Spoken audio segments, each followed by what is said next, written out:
জি। Sir, আমি এখন যে কবিতাটা পড়ব সেটা হচ্ছে ভাস্কর চৌধুরীর লেখা একটা কবিতা। কবিতাটার নাম হচ্ছে আমার বন্ধু নিরঞ্জন। কবিতাটা শুরু করছি। অনেক কথা বলবার আছে আমার, তবে সবার আগে নিরঞ্জনের কথা বলতে হবে আমাকে। নিরঞ্জন আমার বন্ধুর নাম। আর কোনো নাম ছিল কি তার? আমি জানতাম না। ওর একটা বান্ধবী ছিল অবশ্য কিছুদিনের জন্য। সে তাকে প্রীতম বলে ডাকত। ওর বান্ধবীর নাম ছিল জয়লতা। নিরঞ্জন জয়লতা সম্পর্কে আমাকে কিছু বলেনি তেমন। জয়লতাকে কখনো কোনো চিঠি লিখেছিল কি না সে কথাও সে আমাকে বলেনি। তবে জয়লতার চিঠি আমি দেখেছি। একটা চিঠি ছিল এরকম: প্রীতম, সময় গড়িয়ে যাচ্ছে। তুমি বলেছ এখন দুঃসময়, কিন্তু আমি জানি সব সময় সুসময় যদি কেউ ব্যবহার করতে জানে তাকে। আমি বুঝি বেশি দিন নেই, যদি পারো এক্ষুনি তুলে নাও, নইল অন্য পুরুষ ছিবড়ে খাবে আমাকে। আমার ঘরে বসে নিরঞ্জন সিগারেট টানতে টানতে চিঠিটা চুপ করে এগিয়ে দিয়ে বলেছিল, বিভু, চিঠিটা পড়ুন। প্রথমে আমি পড়তে চাইনি, পরে ওইটুকু পড়ে তার দিকে তাকিয়েছিলাম।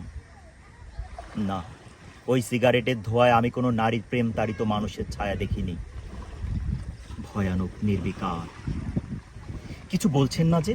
আমি জিজ্ঞেস করেছিলাম। কি বলবো এই ব্যাপারে? কোন ব্যাপারে? এই যে জয়লতা?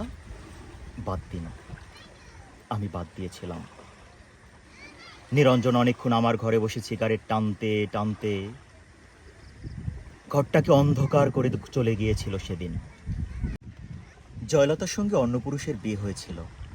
আমি জয়লতা এবং অন্য পুরুষটিকে দেখেছি বহুবার বিশ্ববিদ্যালয়ে। জয়লতা আরও দেমাগী, আরও সুন্দর হয়ে উঠেছিল। অন্য পুরুষ ছিবড়ে খেলে মেয়েরা বুঝি আরো সুন্দরী হতে থাকে। একথার সত্যি নিরঞ্জন বলেছিল, মানুষকে এত ক্ষুদ্রার্থে নেবেন না।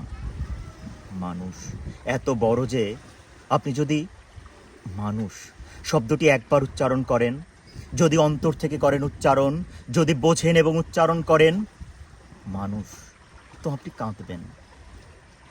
আমি মানুষের পক্ষে, মানুষের সঙ্গে এবং মানুষের জন্যে। হ্যাঁ, মানুষের মুক্তির জন্য নিরঞ্জন মিছিল করত। আমি শুনেছি নিরঞ্জন বলছে, তুমি দুষ্কৃতী মারো, বাঙালি মারো, হিন্দু মুসলমান মারো, গেরিলা তামিল মারো, এভাবে যেখানে যাকেই মারো না কেন, মনে রেখো ইতিহাস লিখবে এত মানুষ মরেছে। বড়ই করুণ এবং বড়ই দুঃখজনক। শক্তির সপক্ষে তুমি যারই মৃত্যু উল্লেখ করে উল্লাস করো না কেন, মনে রেখো মানুষই মরেছে।